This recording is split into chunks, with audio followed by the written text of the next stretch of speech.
Oui, Madame la Présidente, mes chers collègues, si vous m'y autorisez un petit mot sur la remarque que vient de faire André Corzani concernant le compte Baccarat, où il laissait entendre que parce que dans le cadre de la conférence territoriale, personne n'avait soulevé le problème. Je pense que ça peut se comprendre dans la mesure, et ça devait être confirmé ailleurs sur les autres territoires, la difficulté de réunir les gens dans ce format en visioconférence. Donc, personne de Baccarat, de la ville de Baccarat n'était présent. Par contre, lors d'une réunion suivante organisée par la communauté de communes du territoire de l'île à Baccarat, dans le cadre de l'opération Bourg-Centre, puisque Baccarat puisse un peu en bénéficier, sont également petites villes de demain. Donc, a été évoquée, bien sûr, la structure du pont. Donc voilà, donc je me réjouis d'entendre que André Corzani surveille ça très près avec ses équipes. Je n'avais aucun doute là-dessus, mais je voulais rectifier que la raison pour laquelle ça n'avait pas été évoqué lors de la conférence territoriale que j'ai eu le plaisir d'animer, mais dans des conditions extrêmement difficiles. Donc sur ma question, je souhaite vous interpeller sur plusieurs opérations d'investissement réalisées par notre collectivité depuis de nombreuses années, pour lesquelles j'aimerais connaître les charges générées, les recettes perçues et aussi les orientations envisagées. Je commencerai par deux opérations sur la colline de Sion. Pouvez-vous nous préciser la date et le montant de l'achat de la ferme Vautrin et tous les frais de fonctionnement et d'investissement que nous avons engagés sur cet édifice depuis cette acquisition? Quel usage en avons-nous fait?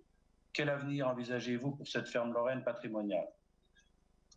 Deuxième opération sur Sion, nous sommes portés acquéreurs d'une grande partie du bâti en accord avec le diocèse et la commune pour y créer un espace de restauration et d'hébergement et surtout y développer la cité des paysages.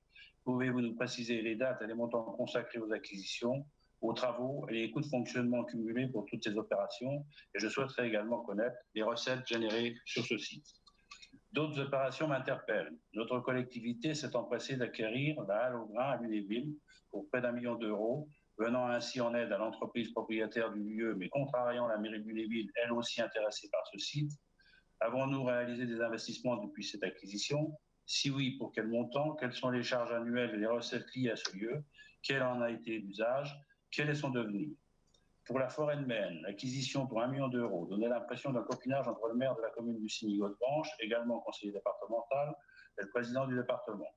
Pouvez-vous nous rappeler l'intérêt et l'objet de cet achat, les recettes générées depuis cette acquisition, les ventes de bois, les loyers de chasse, entre autres, et les investissements et les charges que nous avons dû régler? De même, notre collectivité s'est portée acquéreur d'une œuvre, L'homme en devenir, de l'artiste mosellan Paul Flickinger, constituée d'une dizaine de pièces en résine pour près de 100 000 euros. Qu'est devenue cette acquisition? D'autre part, l'artiste aurait offert au département de nombreuses autres œuvres, dont l'estimation, selon la communication qui nous a été donnée à l'époque, était d'environ 450 000 euros. En réponse à mon interpellation de l'époque sur l'usage de ces œuvres monumentales, il m'avait été répondu qu'elles seraient exposées dans les territoires. J'aurais deux questions. Où furent-elles exposées et que sont-elles devenues? Je pourrais également ajouter le château de Lunéville, acquis sans avoir de projet, pour faire là aussi plaisir au maire de Lunéville. Comme tous les autres sites, je serais ravi que vous me communiquiez un bilan de cet achat, plus particulièrement les dépenses et les recettes de fonctionnement cumulées depuis l'acquisition. À cette occasion, qu'en est-il du festival autour du fil rouge, l'art du geste et le geste de l'art programmé pour 2021? Je ne vous interpellerai pas sur les orientations que vous envisagez pour le devenir de ce château. La session du 3 février 2020 nous en a précisé les contours. Nous y serons attentifs.